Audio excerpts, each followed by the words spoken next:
Good afternoon, everyone. I am CS Pandam Gupta. Let's continue our talking of working capital management.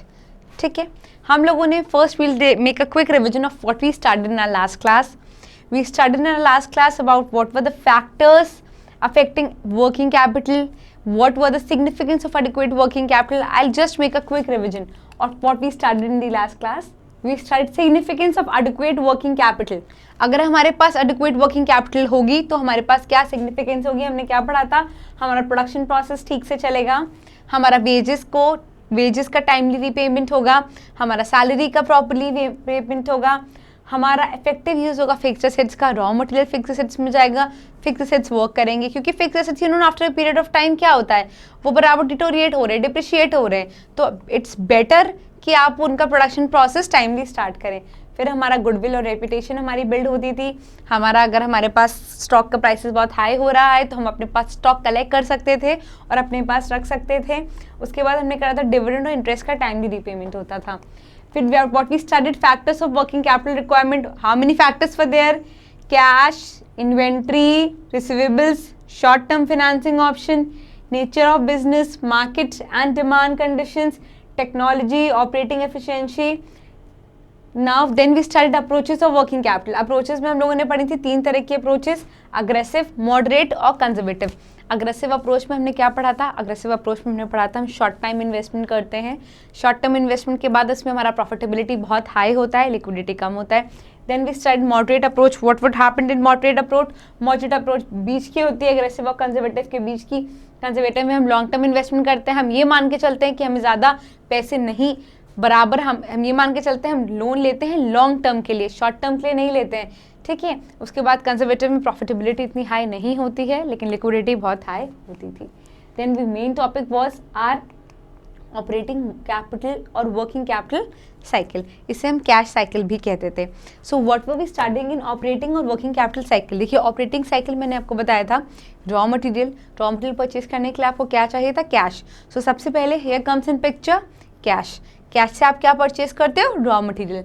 Raw material क्या होता है उसके बाद? Finish goods. Raw material के बाद WIP के बाद हमारा क्या बनता है? Finish goods. और फिनिश गुड्स के बाद हमारा क्या होता है? डेटर से हमारे पास फिर कैश रियलाइज होता है. I am going to make just check it out. I am going to make operating cycle again. This was cash. Through cash what we purchased? Raw material. Raw material से हमने क्या करा? WIP. Raw material की जब processing हुई, wages पे करी हमने, एक्सपेंसेस इनकर हुए, WIP हुआ. WIP से हमारा फिनिश गुड्स रेडी हुआ. Finish goods for ready. Finish goods से हमारा डेटर आए. डेटर से जब हमें पैसा मिला तो कैश रियलाइज हुआ. तो हमारे पास ऑपरेटिंग साइकिल ये होता है कि कितने टाइम में हमारा पूरा प्रोसेस, ये हमारा कैश स्पेंड करके हमारा जो पास पूरा कैश आ रहा है फाइनली, इसमें कितना टाइम लगता है. This was all about operating cycle. We were on a question yesterday. Now we'll continue with the question. What was that? I hope आप सबको समझ में आया होगा. जिसे नहीं आया है, let's do the question again. It was working capital. क्या क्वेश्चन था हमारा? Question starts from here. Fine. Company raw material और एन एवरेज कंपनी कितना होल्ड कर रही थी रॉ मटेरियल में? We studied the formula of operating cycle. What was that? It was R. I should write R raw material, then W is for work in progress, then F is for finished goods, then D is for debtor minus C. This was the formula. R plus W plus F plus D minus C. Now आपको निकालना है हमने कितना hold करा raw material, हमने कितना hold करा था, कितने टाइम के लिए कंपनी रॉ मटेरियल होल्ड कर रही थी? For 60 days. For 60 days. So right 60 plus हमारे पास company, then it gets credit facility और credit from the supplier for 15 days. हमारे पास क्या होगा? -15 करेंगे हम. -15 हम सी लेस करते थे. देन हमारे पास क्या हुआ? Production process needs 15 days. WIP production process, जब तक कि हमारा गुड तैयार नहीं हुआ है तब तक वो क्या है? फिनिश गुड्स रेडी नहीं हुआ है तब तक वो हमारे प्रोडक्शन प्रोसेस में, that is WIP. It is for 15 days. 15 days. Fine. Then what we'll do? Finished goods are held for 30 days. Finished goods हमारे पास कितनी देर रहे बनने के बाद? 30 days के बाद plus 30. So this is R plus W plus F. Then finished goods are held for 30 days and 30 days credit is extended to the debtor. Debtor से हमने क्या कहा, कितने दिन बाद हम आपसे पैसे लेंगे, 30 days का क्रेडिट हमने दिया. Then what we'll do, plus 30 minus 15. Please calculate. Answer बताइए आप लोग, सब लोग अपने रजिस्टर में करिए. Take a pen in a paper. 15 cancel हो गया. 60 plus 30 plus 30. Answer is 120. Any doubt in this question? या आपके पास किसी भी टाइप का आपको कोई भी डाउट हो, you guys can ask me in the next class और coming class whenever we are having a live class. Okay, let's continue. Operating cycle was R plus W plus F plus D minus C. ठीक है, this was for net operating cycle. Similarly I told you guys there was a gross operating cycle also. Gross operating cycle का formula क्या था, R plus W plus F plus D. R stands for raw material storage period, कितनी दिन हमने raw material को store करा. W was work in progress holding period, कितने time work in progress में रहा सामान. फिनिश गुड्स को कितने दिन स्टोर करा. डेटर से कब पैसे मिले. Credit period allowed by supplier, कितने दिनों का क्रेडिट पीरियड हमने सप्लायर से अलाउ करा. ठीक, फिर हमारे पास आ गया various components of operating cycle में बी कैलकुलेटेड एज बिलो. देखिए हम लोग क्या करेंगे, मैं आपको ये नहीं करूँगी भाई please learn the formula, mug up the formula. No, we'll understand the formula and then we'll proceed. Formula is very easy, things are very easy, you just have to understand. Fine, पढ़ते हैं हम लोग. Raw material storage period कैसे निकालेंगे आप. Raw material storage period, average stock of raw material divided bye, this is for division. Okay, ये division का sign है. आई डोंट नो वेदर आपको क्लियर ना हो रहा हो, सो दिस लाइन जो है ये आपको डिवीजन की है. Average stock of raw material upon average cost of raw material consumption per day. Raw material storage period का फॉर्मूला क्या है, average stock of raw material. Everyone just speak with me. Average stock of raw material divided by average cost of raw material consumption per day. Average stock of raw material कितना कैसे निकालते हैं, opening stock of raw material plus closing stock of raw material divided by 2. Here comes average stock of raw material कैसे निकाला हमने, opening stock plus closing stock divided by 2. Fine, this was average stock of raw material. Then average cost of raw material consumption per day. Suppose हमारी factory में 50,000 रुपये का पूरे साल में, ये 5 लाख रुपए का हम मानते हैं हमारी फैक्ट्री में हम मान के चलते हैं कि हमारे पास 5 लाख का रॉ मटेरियल जो है, 5 लाख का रॉ मटेरियल हमारा ओवर द ईयर, टोटल हमारा 5 लाख का रॉ मटेरियल पूरे साल में कंज्यूम होता है. साल में कितने दिन होते हैं, 365 डेज. सो हम क्या करेंगे, डिवाइड करेंगे. वील डिवाइड 5 लाख बाय 360 और 365 what ever is given in the question. You will just make a division. 5 lakh divided by 360 or 365. Then here comes whatever will be the 5 lakh divided by 360. जो भी हमारे पास answer आया, ये हमारा क्या हुआ, ये हमारा हुआ average cost of raw material consumption per day. भाई 5 लाख रुपए पूरे साल की कॉस्ट होती है, तो 5 लाख डिवाइडेड बाय 360 कितना हुआ, ये हमारे पास कितने की होगी, ये हमारी पर डे की कॉस्ट होगी. It will be a per day cost. Fine, सो ऐसे करके हम अपना आगे प्रोसीड करेंगे. It will be like this. Similarly work in progress का होल्डिंग पीरियड, आपका रॉ मटेरियल, आप जिस दिन आप रॉ मटेरियल लेके आए, आपने सपोज सी, आपके पास एक फैक्ट्री है, मैं बनाती हूँ जैसे सी, ये आपकी फैक्ट्री है, ये आपका वेयर हाउस है. ठीक है, this is warehouse, this is factory. आपने क्या करा, रॉ मटेरियल परचेज करा, परचेज करके आप इसको वेयर हाउस में ले आए. फैक्ट्री में जितना आप यूज़ करते रहेंगे फैक्ट्री में जाता रहेगा. आप लेके आए, आपने यहाँ पे जितने दिन तक आपने वेयर हाउस में 3 महीने के लिए उसको रोका, फॉर 3 months. तो ये क्या है, इतना आपने होल्ड करा, 3 महीने के लिए आपका रॉ मटेरियल आपके वेयर हाउस में रहा. This is holding. This is क्या होता है, हमारे पास कितना रॉ मटेरियल हमारे पास रहा, कितने दिन हमने स्टोरेज करा. रॉ मटेरियल स्टोरेज पीरियड, जितने टाइम तक रॉ मटेरियल हमारे पास रहा, वो हमने फिनिश गुड्स में करने के लिए उसे WIP नहीं किया, मतलब उसकी हमने प्रोसेसिंग नहीं करी. प्रोसेसिंग नहीं हुई तो वो वर्क इन प्रोग्रेस नहीं हो पाया. ठीक है, इतने दिन हमारे पास रहा. फिर जब ये फैक्ट्री में जाएगा, जैसे ही फैक्ट्री में गया WIP होने लगा, इसका काम इस पे चलने लगा, तो ये हो गया रॉ मटेरियल स्टोरेज पीरियड. ठीक है, this is raw material storage period. Formula average stock of raw material, हमारे पास रॉ मटेरियल का एवरेज स्टॉक क्या है, divided by average cost of raw material consumption per day. पूरे साल में आपने जो रॉ मटेरियल कंज्यूम करा उसकी कॉस्ट क्या थी, 5 लाख रुपीस। एक दिन में जो आप रॉ मटेरियल कंज्यूम करते हैं उसकी कॉस्ट क्या थी, इतनी। कितनी थी हमारे पास एक दिन में हम करते हैं, वो निकालने के लिए हमने 360 से उसको डिवाइड करा, तो हमारे पास पर डे की कॉस्ट आ गई कि पर डे हम इतना कंज्यूम करते हैं, ठीक है, रॉ मटेरियल। अब हम ऐसे ही आते हैं वर्क इन प्रोग्रेस में।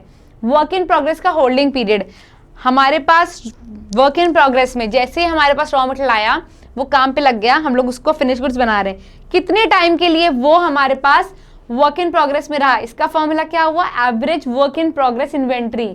Average work in progress inventory क्या हुआ हमारे पास, opening inventory plus closing inventory divide by 2 upon average cost of production per day, जितना हम प्रोडक्शन कर रहे हैं, average cost of production per day कैसा होगा, total production per day, total production during the year, total production during the year. मैं इसको एक बार आपको डेरिवेट करके भी दिखा दूंगी, divided by number of days.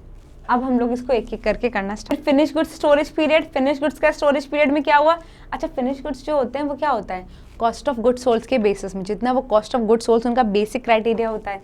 तो हमने क्या करा, finish goods storage period equals to average stock of finish goods, सब में एक ही हुआ, average stock of raw material, average stock of WIP, average stock of finish goods. Average stock of finish goods क्या हुआ, opening plus closing upon 2 divided by average cost of goods sold per day. हमेशा याद रखिए average cost of goods sold लेंगे और कुछ नहीं लेंगे। Average cost of goods sold कैसे निकालेंगे हम लोग, total cost of goods sold during the year divided bye 360 और 365 whatever is given in the question. Receivables, data collection period.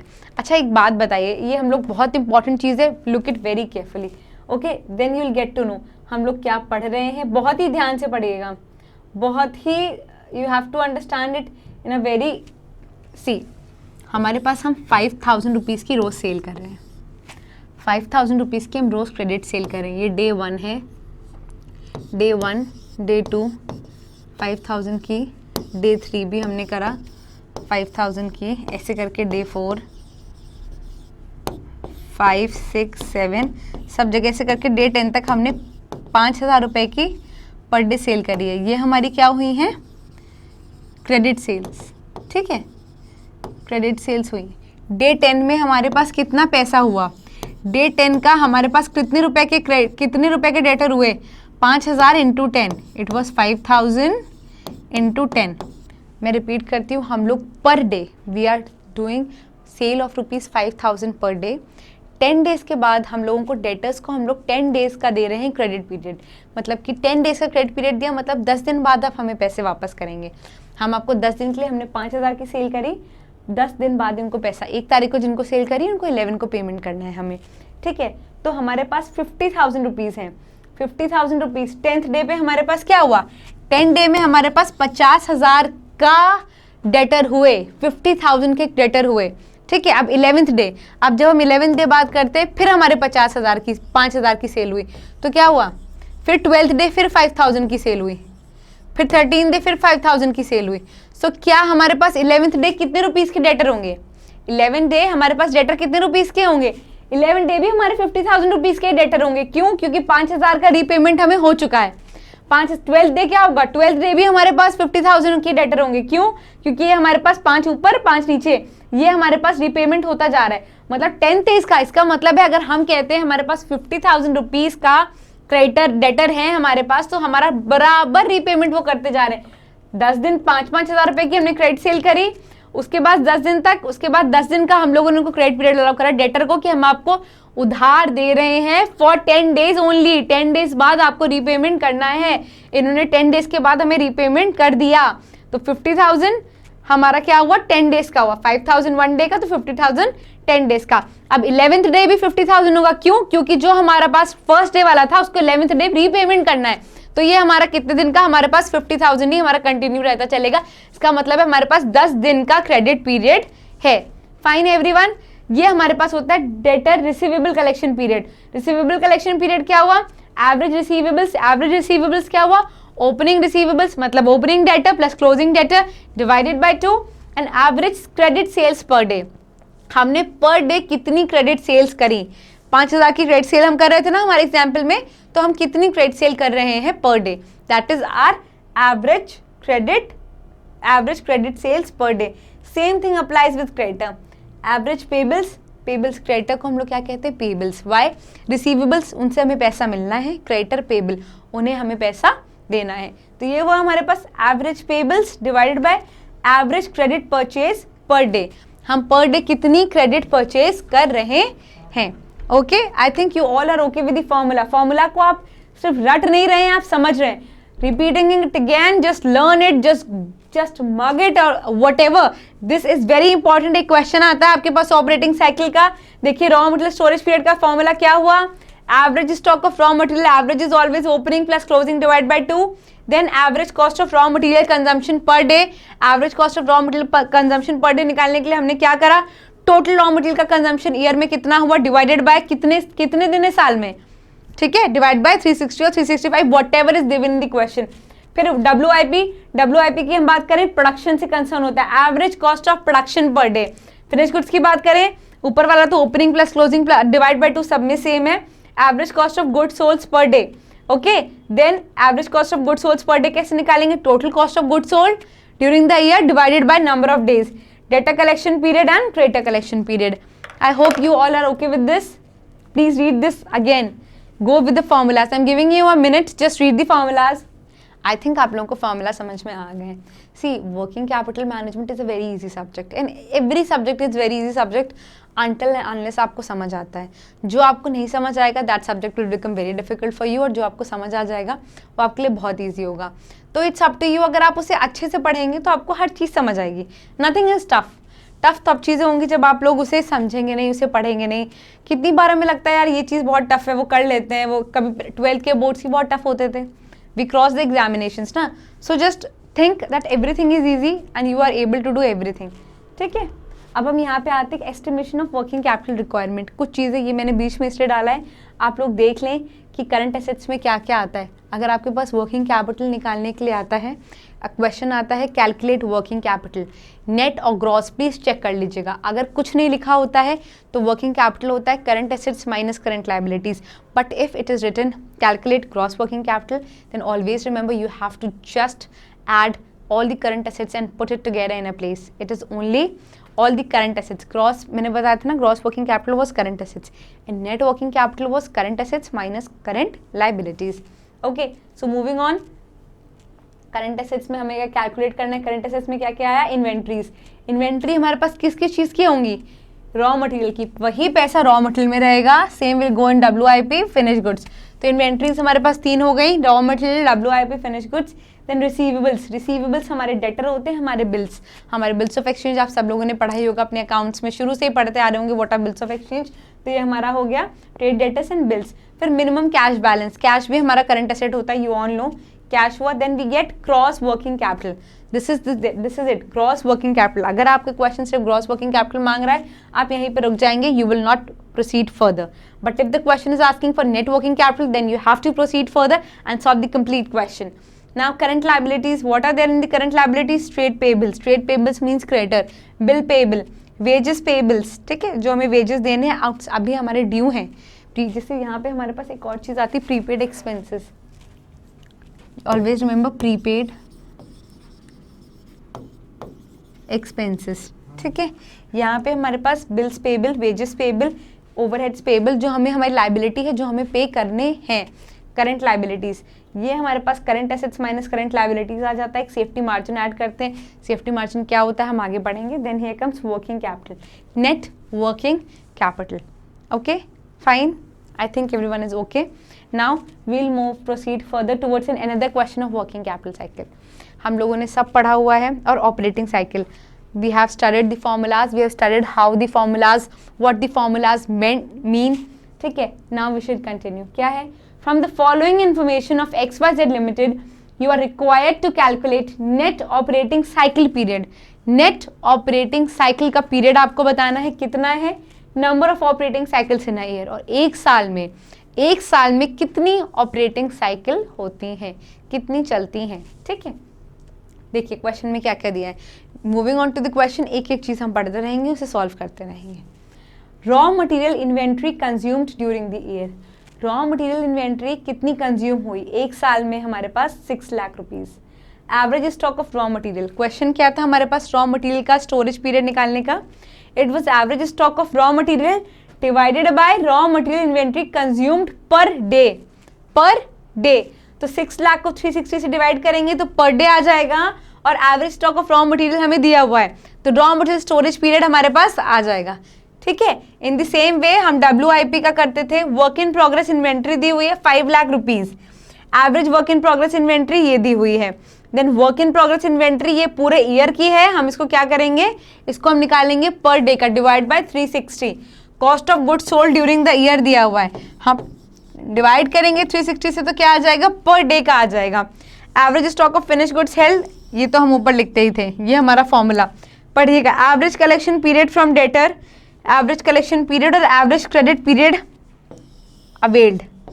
Okay, average credit period availed दिया हुआ है 45 डेज। ये देखिए आपको average collection period from debtor, आपको इसमें solve नहीं करना, ये ऑलरेडी 45 डेज और क्रेडिटर का दिया हुआ है 30 डेज। ठीक है, नंबर ऑफ डेज इन्होंने क्वेश्चन में दे रखे हैं 360। आगे हम इसमें बढ़ते हैं, तो कैसे करा इन्होंने, देखिए raw material storage period, raw material storage period निकालने का फॉर्मूला क्या हुआ, average stock of raw material, ठीक है, average stock of raw material consumption, average stock of raw material divided by average cost of raw material consumption per day. Average stock of raw material question में आपको दिया हुआ है 30,000, और average cost of production per day मैंने बताया था आपने कैसे निकालना हुआ है, आपने क्या 6 लाख टोटल ईयर का कंजम्पशन था, डिवाइडेड बाय 360, इतने दिन होते हैं तो एक दिन का हमारे पास कितना आ गया, हमारे पास आ जाता है 1667, तो 50,000 divide by 1667, 30 days, 30 days. Any doubt? भाई रॉ मटेरियल स्टोरेज पीरियड निकालना था, फॉर्मूला हमने दिया हुआ था, average stock of raw material divided by average consumption of raw material पर डे। एवरेज स्टॉक दिया हुआ है, एवरेज स्टॉक नहीं होता आपके पास क्वेश्चन में और ओपनिंग और क्लोजिंग दिया रहता, तब आप क्या करते, opening plus closing divide by 2, उससे आप एवरेज निकालते हैं। आप लोगों ने शुरू से पढ़ा हुआ होगा ये अकाउंट्स में, in your graduation in everything. ठीक है, तब आप ऐसे करते।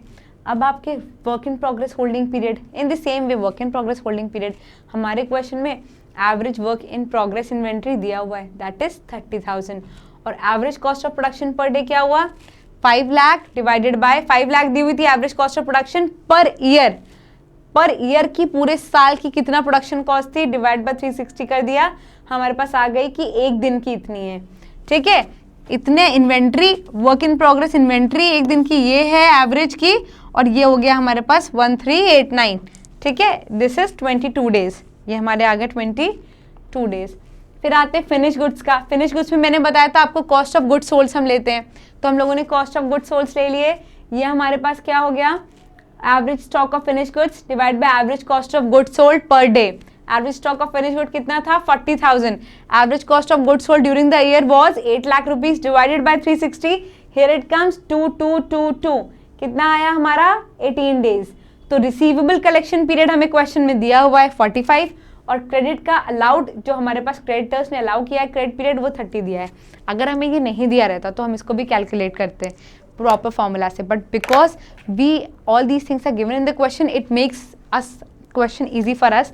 हम लोगों ने क्या करना है, टोटल चीज़ें क्या ऐड करनी है क्या लेस करनी है हमें दिख रहा है। So further what we'll do, operating cycle कैसे निकालते थे, it was R plus W F plus D minus C, then 30 plus 22 18 45 minus 30.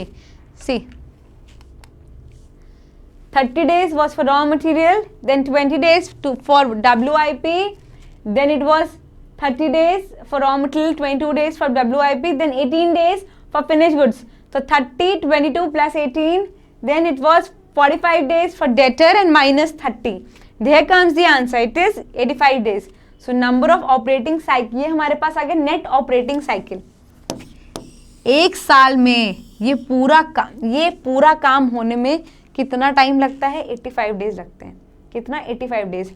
Cash से रॉ मटेरियल से WIP से फिनिश गुड्स से डेटर से कैश, ये पूरा प्रोसेस होने में हमारे पास कितना होता है, 85 डेज का टाइम लगता है। तो हमारे पास एक साल में 360 डेज होते हैं। तो अगर 85 डेज का एक ऑपरेटिंग साइकिल होता है तो पूरे ईयर में कितने ऑपरेटिंग साइकिल होंगे? Very easy, 360 divide by 85। फॉर्मूले की नीड ही नहीं है, अगर आप ब्रेन लगाएंगे थोड़ा सा भी तो you will get to know things are very easy. Just go with the flow, just keep on understanding the things. So what happened? Number of days in a year divided by operating cycle period. 360 divided by 85 equals to 4.23 times. अगर आपसे पूछा जाएगा कि आप इसे exact बताइए, कम ज़्यादा नहीं, then you have to type only 4 times. आपको अप्रॉक्स नहीं करना है, then 4 operating cycles. I hope you guys are okay with the question. Thank you so much. Rest we'll continue in the next class.